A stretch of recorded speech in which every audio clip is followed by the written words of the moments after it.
Halo, Assalamualaikum warahmatullahi wabarakatuh. Salam sejahtera untuk kita semua. Semoga kita semua dalam kondisi sehat ya. Oke, pada video ini kita akan sama-sama membahas mengenai konsep shaping. Nah, shaping ini juga sering dikatakan sebagai step by step. Seperti apa maksudnya? Mari kita lihat.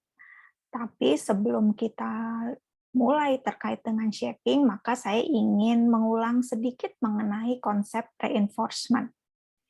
Seperti yang sudah dipelajari bersama bahwa reinforcement itu adalah prosedur untuk meningkatkan frekuensi munculnya suatu perilaku yang kita inginkan.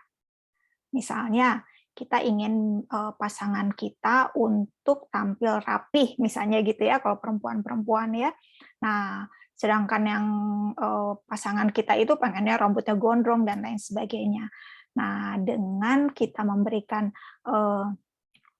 pujian, wah kamu bagus banget kalau misalnya habis potong rambut. Nah, dengan kita memberikan reinforcement, maka kita mengharapkan next-nya dia akan potong rambut sendiri, gitu ya. Nah, itu yang terkait dengan reinforcement. Sehingga pada dasarnya penggunaan reinforcement itu dilakukan ketika perilaku yang kita inginkan itu sudah terjadi. Jadi begitu sudah terjadi, kita berikan reinforcement.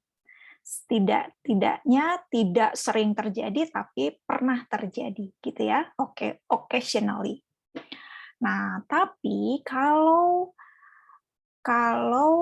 apa sih namanya, pasangan kita belum menampilkan perilaku yang kita harapkan, maka kita harus mencoba strategi lain. Nah, strategi lain untuk memunculkan perilaku yang kita inginkan. Nah, shaping adalah salah satu strategi yang bisa kita gunakan. Nah, pada dasarnya shaping itu dilakukan oleh ibu-ibu ketika bayinya atau toddlernya itu sudah babbling ya. Jadi kan pastinya bayi itu akan melakukan komunikasi yang bersifat babbling ya, masih wah, ba, dan lain sebagainya yang tanpa arti. Nah, kemudian ketika awal-awal mendengar dia dan lain sebagainya, kita sudah memberikan reinforcement gitu ya. Tapi lama-kelamaan kita akan selected gitu ya. Seorang ibu akan selected pada bunyi yang dikeluarkan anaknya yang memang diinginkan. Misalnya kalau di luar negeri orang itu akan menunggu kata da gitu ya. Ketika anaknya bilang da gitu ya, nah itu akan dikasih reinforcement gitu ya. Sehingga anak mempelajari bahwa ketika dia mengucapkan kata-kata yang diinginkan oleh orang tuanya, maka dia akan mendapatkan reward gitu ya, apakah pujian dan lain sebagainya. Nah, sehingga makin lama mungkin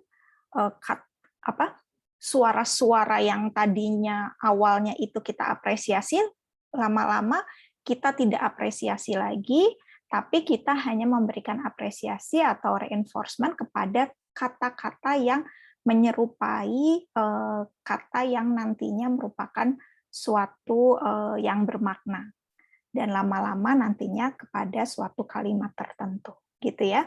Jadi sifatnya meningkat, maka itu yang tadi disebut dengan step by step tadi. Nah, sehingga apa sih yang dimaksud dengan shaping? Shaping is defined as the differential reinforcement of successive approximation of a target behavior until the person exhibits the target behavior. Jadi kita memberikan differential reinforcement kepada perilaku yang mendekati target behavior yang diinginkan. Nah, differential reinforcement ini diberikan sampai orang ataupun binatang tertentu menunjukkan perilaku yang kita inginkan. Nah, Shaping ini digunakan untuk mengembangkan suatu target behavior yang pada dasarnya belum ditampilkan. Jadi berbeda dengan tadi reinforcement. Kalau reinforcement sudah keluar, kita kasih reinforcement, jadi dia mengulang. Sedangkan shaping ini belum keluar, tapi sudah ada yang disebut dengan successive approximation. Jadi sudah ada perilaku-perilaku yang mendekati tapi belum merupakan target behavior-nya. Jadi misalnya seseorang yang misalnya belajar kembali untuk berjalan karena mungkin cedera dan lain sebagainya, mungkin awalnya kita akan mengapresiasi kalau dia misalnya baru berdiri aja gitu ya, atau belum berdiri, masih duduk di tempat tidur dan kakinya digoyang-goyang gitu ya. Nah, itu saja kita sudah memberikan apresiasi. Kemudian nanti next-nya adalah ketika dia sudah mulai bisa berdiri di samping tempat tidurnya. Kemudian nanti kita apresiasi lagi kalau misalnya yang bersangkutan sudah mulai bisa pegangan dengan kedua tangannya gitu ya. Nah, kemudian nantinya kita apresiasi kalau yang bersangkutan misalnya sudah bisa melepas satu tangannya dan seterusnya gitu ya. Sehingga target behavior-nya adalah dia bisa jalan kembali. Nah, itu yang disebut dengan shaping. Nah, sedangkan apa yang disebut dengan differential reinforcement? Differential reinforcement itu involve the basic principle of reinforcement and extinction, gitu ya. Jadi, differential reinforcement itu meliputi adanya prinsip-prinsip reinforcement dan juga extinction. Nah, differential reinforcement ini terjadi ketika satu perilaku tertentu gitu ya diberikan reinforcement dan perilaku-perilaku yang lainnya tidak gitu ya. Sehingga diharapkan perilaku yang kita berikan reinforcement itu akan meningkat gitu ya, sedangkan perilaku-perilaku yang tidak kita inginkan menjadi hilang gitu ya. Nah, itu yang disebut dengan differential reinforcement. Nah, sehingga kalau misalnya pengaplikasiannya seperti apa? Pengaplikasiannya kita ada guidelines-nya nih ya kalau dari buku. Yang pertama adalah kita define apa targeted behavior-nya gitu ya. Jadi perilaku yang kita targetkan itu apa? Misalnya tadi orang yang sudah lama cedera kakinya ataupun misalnya baru operasi sehingga misalnya yang bersangkutan itu harus tidur terus selama 1 bulan misalnya gitu ya.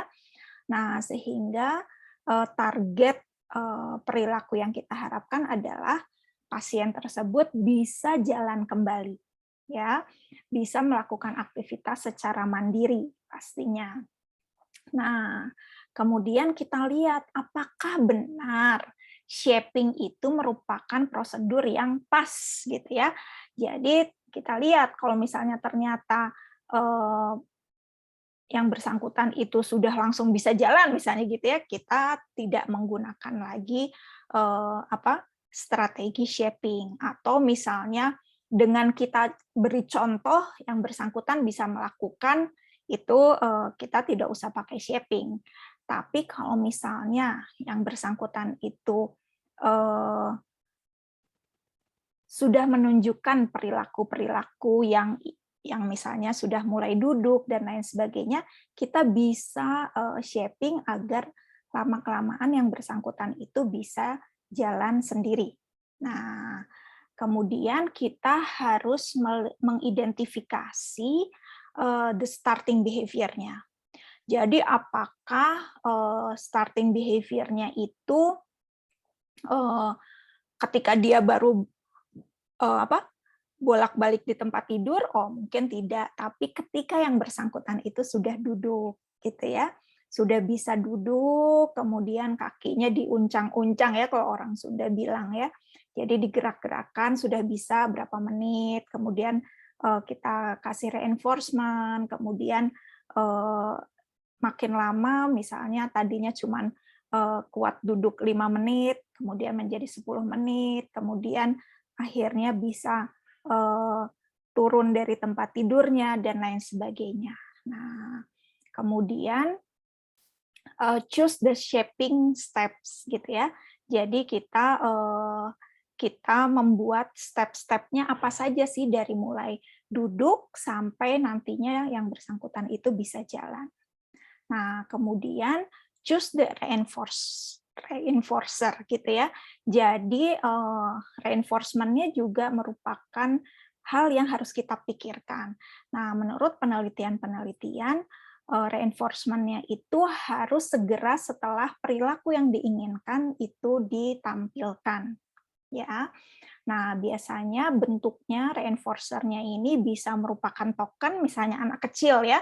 Kalau misalnya dia bisa ngeberesin tempat tidurnya, maka kita kasih token, misalnya kalau melipat selimut, kita kasih 1 token gitu ya. Kemudian kalau misalnya dia bisa membereskan tempat tidurnya, kita kasih lagi dan lain sebagainya gitu ya. Atau pujian. Jadi kan kalau orang sudah dewasa mungkin token menjadi tidak relevan ya. Nah, sehingga kita harus memikirkan reinforcer-nya apa gitu ya.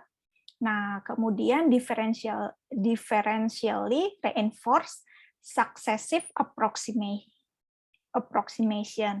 Jadi kalau misalnya tadinya awalnya pasien tadi bisa duduk, kita kasih apresiasi. Tapi kalau dia sudah menunjukkan perilaku-perilaku yang lebih advance, misalnya sudah bisa jalan dan lain sebagainya,